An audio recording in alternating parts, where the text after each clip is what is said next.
The major problem with Solo's Banquet is really the camping. The way the game mode is designed, the whole cash out nature of the game encourages people to hang around the cash out station and just rat there. I mean, take a look at this clip.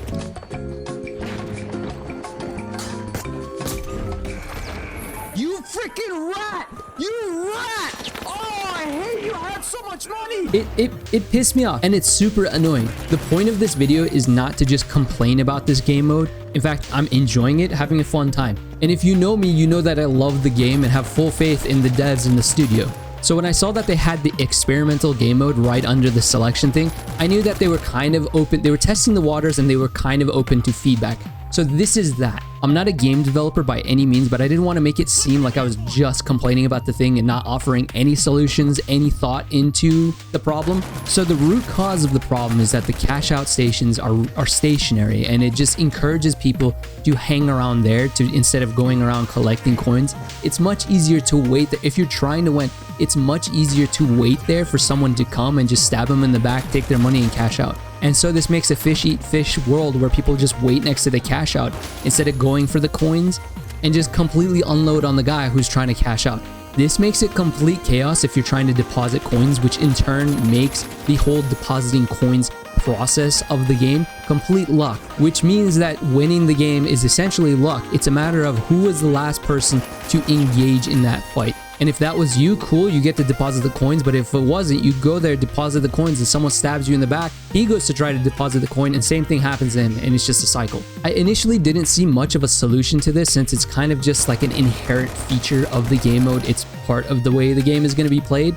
I mean, unless they're going to change up the whole functionality of the game, make the cash outs moving and so on and so forth, which I doubt that's going to happen. So my solution is much easier to implement, and it's pretty unique. It's pretty cool. Check this out. Hear me out. Actually, what if I give you a simpler solution, something much easier to do?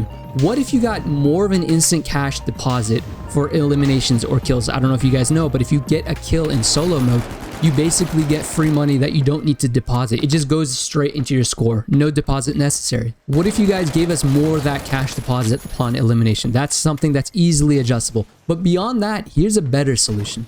Maybe a most wanted contract, so say from like Warzone or something, where you can go activate it from a bulletin board, or it's like a set limit. As soon as you get like 10,000 or 15,000 coins in your person, on your person, it instantly activates.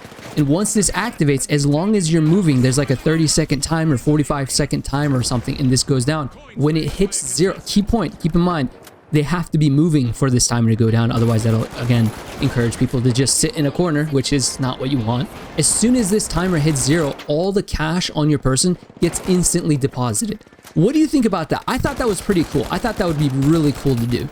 Not only will it solve the problem of not being able to deposit without getting your back blown out, but it'll also give people who are sitting and ratting next to the cash out station, it'll give them a reason to go out and chase these other people, which leads to more movement, more action, more spread out environment. People aren't just gathered and huddled around one cash out station. You see someone with $10,000, $15,000 on your HUD, and now this gives you another option, another way to play the game. You can go out and chase him for either the money or like, oh, he can, if I don't get him, he's gonna deposit the coins. So it gives people a reason to leave the cash out station, if that makes sense. And also for the person who has the cash, it gives them another way to deposit the coins instead of just taking a risk and going out to a cash out station. And of course, there needs to be a balance there, like how long is too long and how short is too short. That's another issue. I don't know what that would be, but I'm assuming 30, 45 seconds is a good amount, good starting point. Now, it's not like this camp the cash out station tactic doesn't exist in regular trios mode. It does, but the difference there is that you have a team to back you up, especially if you're gonna go in and clear the rooms individually one by one. And I feel like adding a separate cash out method is a much better solution than just adding more cash out stations.